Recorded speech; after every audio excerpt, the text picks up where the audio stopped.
কলকাতা ঘুরতে এসে এইরকম একটি দুর্ঘটনা দেখতে হবে ভাবতে পারি নাই। আমাদের গ্রাম থেকে বাস ছাড়া হয়েছে কলকাতা ধর্মতলা যাওয়ার জন্য, তাই এই যাত্রায় আমিও যোগ দিয়েছি। তোমরা দেখতেই পারছো আমরা বেরিয়ে পড়েছি কলকাতার উদ্দেশ্যে। সবাই দেখছি খুব খুশি, এ তো যাওয়ার পথেই ঘুমাচ্ছে। যাবার পথে এক জায়গায় বাস দাঁড়ায়, এখানে আমরা সবাই একটু টিফিন করি। সবার খাওয়া দাওয়া হয়ে গেলে আমাদের এই যাত্রা আবার চালু হয়। এবার আমাদের বাস কোথাও না দাঁড়িয়ে ফাইনালি এসে পৌঁছায় কলকাতা শহর। আর কলকাতা আসতেই আমি যা যা দেখতে পাই, বড় ব্রিজ, কলকাতা পুলিশ, অনেক পুরনো বাড়ি, ট্যাক্সি, এখানকার রাস্তাঘাট আর কলকাতার জোড়াসাঁকো ঠাকুর বাড়ি। আর আমাদের বাস জোড়াসাঁকোর আশেপাশে একটি এলাকাতে দাঁড়ালো। আমাদের রান্নাপাতি খাওয়া দাওয়া এখানেই হবে। কলকাতা আসবো আর গঙ্গা স্নান করবো না তাই কখনো হয় নাকি? তাই এখান থেকে প্রায় 1 কিলোমিটার হেঁটে পৌঁছে গেলাম গঙ্গার ধারে। এখান থেকে হাওড়া ব্রিজ খুব ভালোভাবেই দেখা যাচ্ছে। এবার আমরা গঙ্গা স্নান করে ফিরে যাচ্ছি বাসের কাছে। আর এখানে এত বেশি গরম মনে হচ্ছে খালি গায়ে ঘুরে বেড়ায়। আর হাওয়া, কল এইসব তো নেই বললেই চলে। স্নান করে ফিরে আসতেই দেখলাম রান্না করার জন্য সব কুচোকুচি চালু হয়ে গেছে। বাসে ব্যাগ রেখে সবাই চলে এলাম রবীন্দ্র ভারতী বিশ্ববিদ্যালয়ের সামনে। আমাদের পাড়ার একজন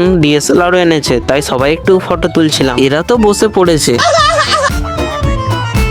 तू मेरे से प्यार करती है या नहीं करती? তারপর সবাই একটু ঘোরাঘুরি করলাম, পাথরের বানানো মূর্তি দেখলাম। মূর্তিগুলো তো আমার দারুণ লেগেছে, স্পেশালি আমার বসকে। আরো ভালো ভালো মূর্তিও ছিল। ঘোরাঘুরি করে সবাই চলে এলাম খেতে। মেনু ছিল ভাত, পোস্ত আর মাংসর ঝোল। গরমে আমরা রোদেই খেতে বসেছি। বাহ, কোন রকম ভাবে খেয়ে বাসে উঠে পড়ি। তারপর কিছুক্ষণ পরই বাস ছেড়ে দেয়। আর কলকাতাকে বলে দিই টাটা বাই বাই। এরপরে দেখলাম একটি দুর্ঘটনা হয়েছে, লোকটি স্কুটি নিয়ে বাসের তলায় পড়ে গেছে। তারপর দেখলাম শক্তিগড়ের ল্যাংচার মেলা, এখানে ল্যাংচা কিনে নিলাম আর বাসে চেপে 7টা নাগাদ বাড়ি পৌঁছে গেলাম।